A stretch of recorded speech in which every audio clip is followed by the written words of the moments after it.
ওরা আসবে কাল সকালে আসবে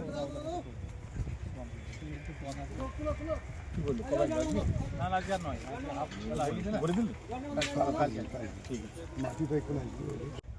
জনতা উন্নয়ন পার্টির চেয়ারম্যান জনাব হুমায়ুন কবির